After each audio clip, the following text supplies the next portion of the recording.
NEET 25 के exam में Brewster angle topic से क्वेश्चन पूछा गया।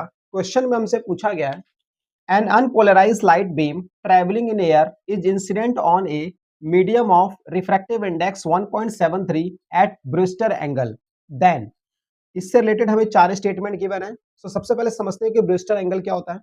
सपोज करते हैं कि कोई ग्लास का स्लैब है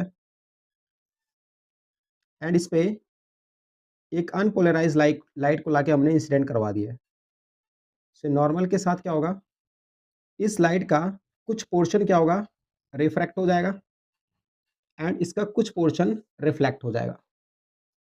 जो ये रिफ्लेक्टेड लाइट होगा ये कंप्लीटली क्या हो जाएगा, पोलराइज लाइट हो जाएगा। एंड जो रिफ्रैक्टेड रे है ये पार्शियली पोलराइज्ड होगा।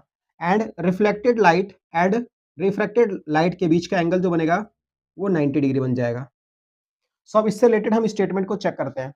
फर्स्ट स्टेटमेंट हमें गिवन है, reflected light is completely polarized and the angle of reflection is close to 60 degree.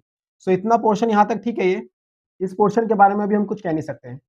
B option को चेक करते हैं, reflected light is partially polarized and the angle of reflection is close to 30 degree. तो ये statement wrong हो जाएगा। जो reflected light है ये कंप्लीटली पोलराइज होता है। ऑप्शन सी है, both reflected and transmitted light are perfectly polarized. ये स्टेटमेंट भी रॉन्ग हो जाएगा। केवल रिफ्लेक्टेड लाइट जो होता है वो कंप्लीटली पोलराइज्ड होता है। ऑप्शन डी को चेक करते हैं, transmitted light is completely polarized with angle of refraction close to 30 degree. तो ये स्टेटमेंट भी रॉन्ग हो जाएगा। यहाँ पे जो फर्स्ट ऑप्शन है, reflected light is completely polarized and the angle of reflection is close to 60 degree, तो ये स्टेटमेंट करेक्ट हो जाएगा। Option A is correct here.